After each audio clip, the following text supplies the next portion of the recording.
چوتھی کیٹیگری انسانوں کی وہ ہے جو شیطان جو ہے جس کیٹیگری میں لے کے جانا چاہتا ہے. گناہ ہوا، گناہ ہونے کے بعد فوراً شیطان اس کو کیا کہتا ہے؟ اب تو تم نے اپنے رب کی نافرمانی کر دی، اب تو تم نے ناکام ہونا ہی ہے، اب تو تمہارا ٹھکانہ جہنم ہے ہی، اب الٹیمیٹلی تم نے آگ میں جانا ہی ہے. تو جب تم نے آگ میں جانا ہی ہے تو پھر تم دنیا میں ہی سارے مزے کر کے چلے جاؤ. اب چونکہ تم نے گناہ کر دیا، اب تو تم اس کو ریورٹ نہیں کر سکتے، اب تم اس کو ختم نہیں کر سکتے. تو اب تم بجائے اس کے کہ اپنی آخرت میں تو آگ تمہارے لیے ہے ہی اور اپنی دنیا بھی تم خراب کرو، تو دنیا میں کم از کم اپنی زندگی عیاشی سے گزار لو. اور وہ کیا کرتا ہے کہ ایک تو انسان کو ایسی ڈائریکشن میں لے جاتا ہے کہ اللہ کی رحمت سے کیا کرتا ہے؟ مایوس کر دیتا ہے. اللہ کی رحمت سے مایوس کرتا ہے کہ اب تم نے گناہ کر دیا، تمہاری معافی نہیں ہونے والی، اب تم جو مرضی کرتے رہو، تو دنیا میں تم گناہوں میں اپنے قائم رہو. یہ اللہ سے مایوس کرنا.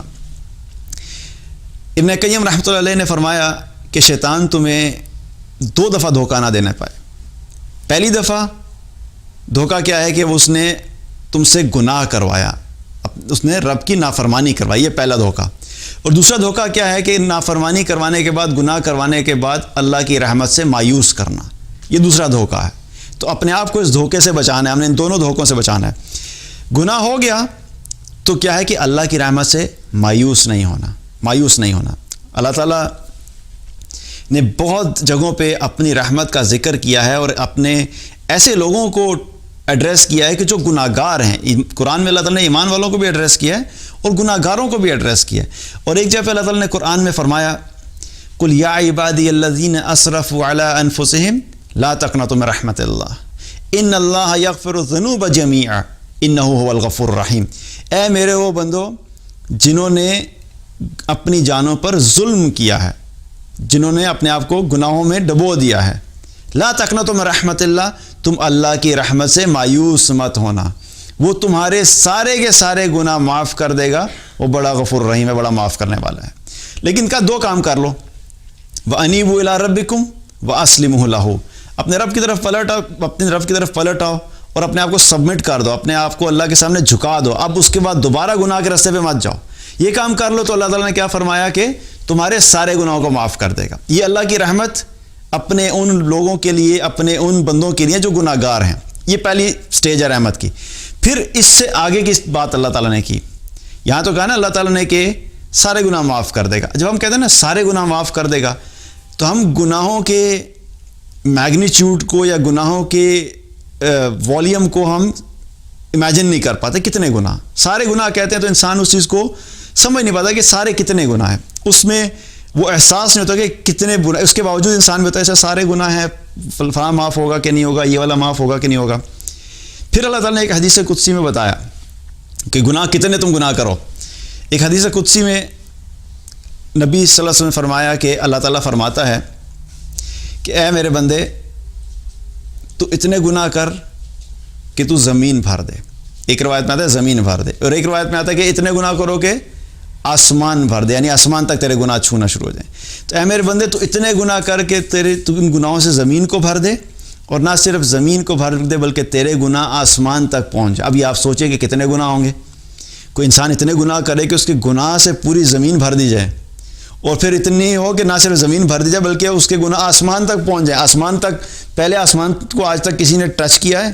کبھی آج تک سائنس نے بھی بتایا کہ ہاں بھئی ہم آسمان تک پہنچ چکے ہیں اور ہم نے فائنڈ کر لیا کہ آسمان تک کا ڈسٹینس کتنا ہے؟ کوئی پتہ نہیں، لامحدود.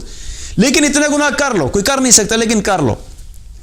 اتنے گناہ کرنے کے بعد اللہ تعالیٰ کیا فرماتا ہے؟ تو میرے پاس آؤ اور آ کے مجھ سے معافی مانگو تو میں تمہارے سارے گناہوں کو معاف کر دوں گا. سارے گناہوں کو معاف کر دوں گا. اتنے گناہ، یہ اللہ تعالیٰ کی کیا ہے؟ رحمت کی اگلی سٹیج.